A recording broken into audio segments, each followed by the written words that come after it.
Hello, my name is Andy and I am the Village Idiot, and I'm armed with a car and a GoPro and an unhealthy amount of time on my hands.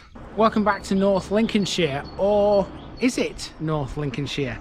Because historically where I am today was in fact in two counties. Neither of those counties actually exist in their current form today. Half of this village used to be in the West Riding of Yorkshire, whilst the other half used to be in the Parts of Lindsey in Lincolnshire. Nowadays they're both in North Lincolnshire and they're glued together. And that, Garthorpe, is only one half of this settlement, because this is Garthorpe and Fockerby.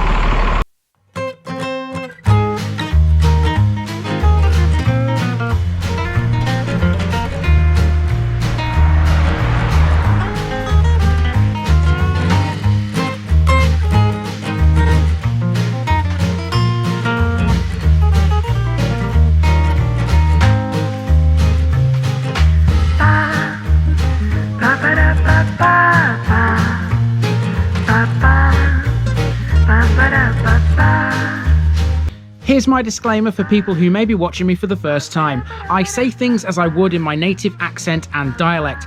As a result, I may not pronounce things in the same way as the locals do. Remember, I'm a visitor. It's impossible to know everything. Leave me a comment, spin me a like, and bash that subscribe button. Let's get to today's parish video.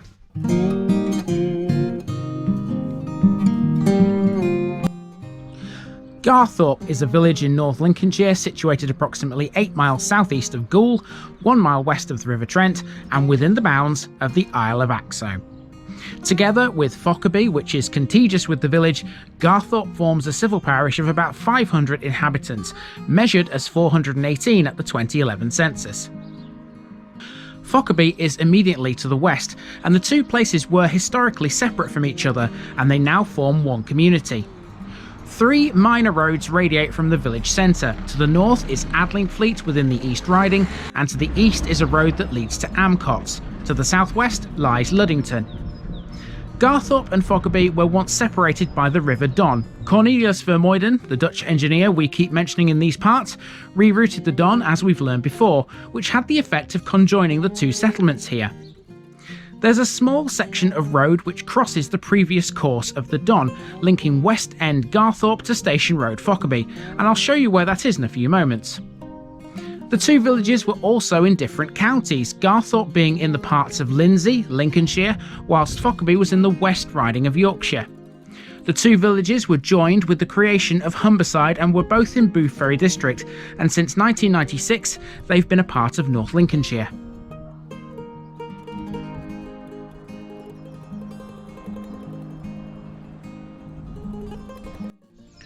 Now, originally the route I planned for this one took me down Luddington Road, which is this road here, and then up towards Station Road on what I thought was a public road or maybe a footpath.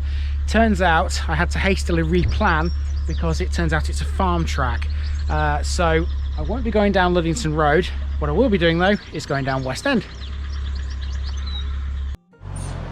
Both villages are agricultural, and they have been for centuries. Occupations in Fockerby in 1881 included a land surveyor, a tailor, a miller, and 3 farmers, one of whom was a landowner who lived at the hall and employed a farm bailiff. The chief crops grown out here were flax, potatoes, wheat, and beans on an area of 910 acres. Before the opening of Kidby Bridge in 1916, there existed a boat ferry from the east end of the village along Shore Road to Burton-upon-Stabber across the River Trent. During the 18th century, the local area was frequented by 2 notable highwaymen. Ned Mandrel was the earliest, said to have been a ruthless villain who was scared by none. It's thought that he was captured and hung, and his remains buried at the southern end of Carr Lane, where the Grass Triangle is situated. The other was Snowdon Dunhill, who lived much of his life in the village of Spaldington, near Howden.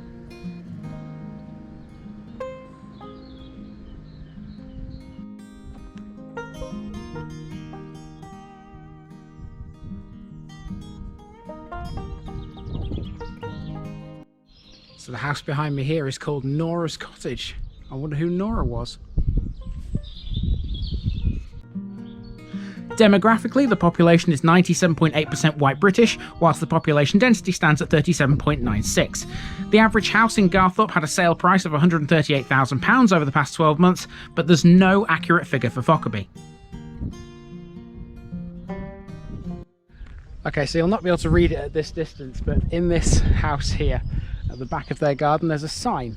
The blue sign you can see, and it says, "Nobody is perfect, but if that's from Yorkshire, that's pretty close." Although, of course, none of this village is in Yorkshire anymore, it's all North Lincolnshire.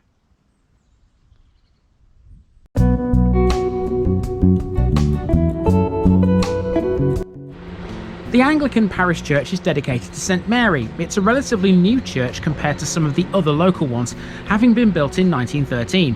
It can seat 120 people. It's one of a number of religious buildings known to have been here.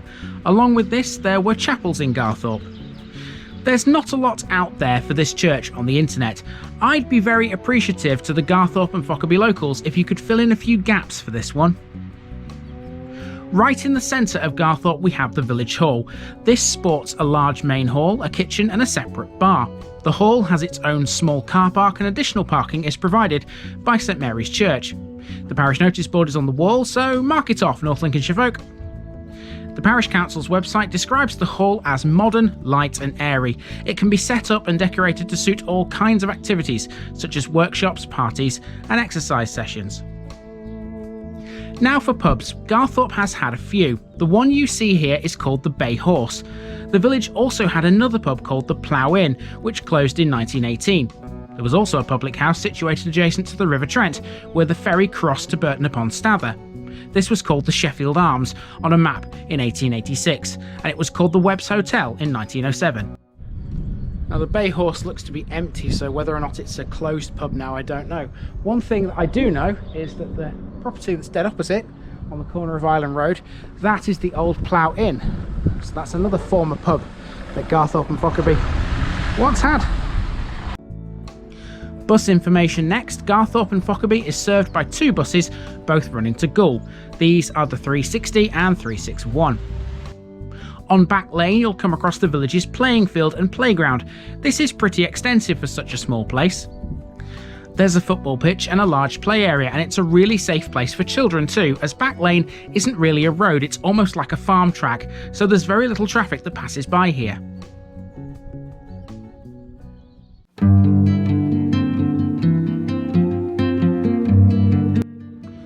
In the churchyard you'll find Garthorpe's War Memorial. It's a pillar built of brick with ornate ironwork and 3 ceramic poppies. Here's the former Wesleyan Methodist Chapel rebuilt in 1883. There was also a primitive Methodist chapel built in 1838 and rebuilt in 1890. That was located on Shore Road. The Methodist chapel closed at the end of 2010, and according to Wikipedia, St Mary's Church is also under threat of closure. Now the tractor just turned up here, so apologies if you can't hear me very well. That house behind me, it's a farmhouse now, but it used to be something else. Any guesses? It's a station house. The Goole and Marshland Light Railway passed through Garthorpe and Fockerby. No longer a station, the former station house here is that of Fockerby Railway Station, the terminus of the Goole and Marshland Light Railway branch line, which would become part of the Axome Joint Railway. Only lasting for 30 years, the station opened with the line on the 10th of August 1903 and closed in July 1933. I found a brilliant image of the former line's route, which is in today's picture bit. The route is barely visible on modern maps now. The station houses at Fockerby, Luddington and Eastoft are really the only clues it ever existed. Okay, I've got a couple of interesting things to tell you about this part of the village. This is at the northeastern tip of the village. I'm on Island Road, and plenty of the houses I've just walked past make reference to an island. And it took me a bit of figuring out, but I checked the map. That you can see in front of you, that is probably not an island these days, but at some point I imagine it was, because if you look at the map you can see water running around the entire edge of it. And interestingly as well, this drainage dike you can see here, that's important as well too, because that's the old River Don.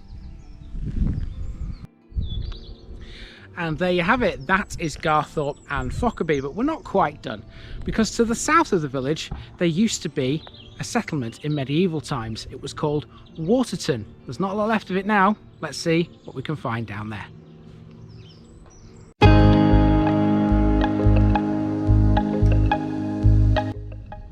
The road eastward out of Garthorpe used to serve the ferry which ran across the Trent to Burton upon Stather. That road now stops short of the banks of the Trent and turns to the south, following the western bank of the river towards Meredyke. West of the road and the river is the site of the deserted medieval village of Waterton. The Domesday Book mentions Waterton. It was once the property of the Abbot of Selby. At some point between 1160 and 1179, Gilbert de Vere was abbot, acquiring the settlement from Rayner de Normanby for 12 shillings. This payment is reenacted annually at nearby Luddington at Candlemas. Waterton became deserted in the late 15th or 16th century. Some excavation has been undertaken. It's now been taken over by the Strawson family. Only the 7-bedroom Waterton Hall remains, described by Pevsner as a fine example of Georgian splendour.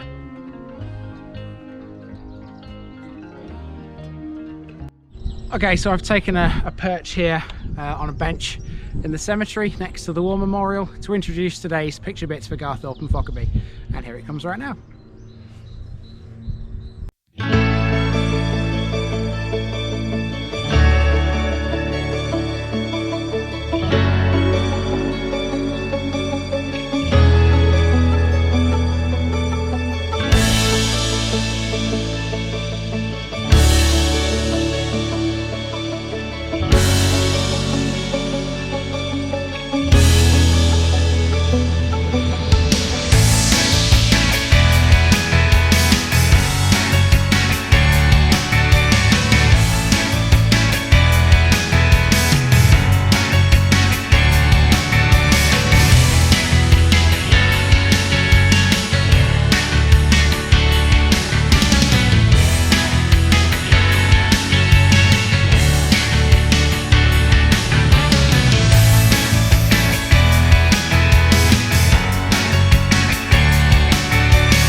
And there you go, that's the parish of Garthorpe and Fockerby, and it's time for me to move on to my next one here in North Lincolnshire, which isn't too far away, and it's one that I've got some personal memories with from 2006.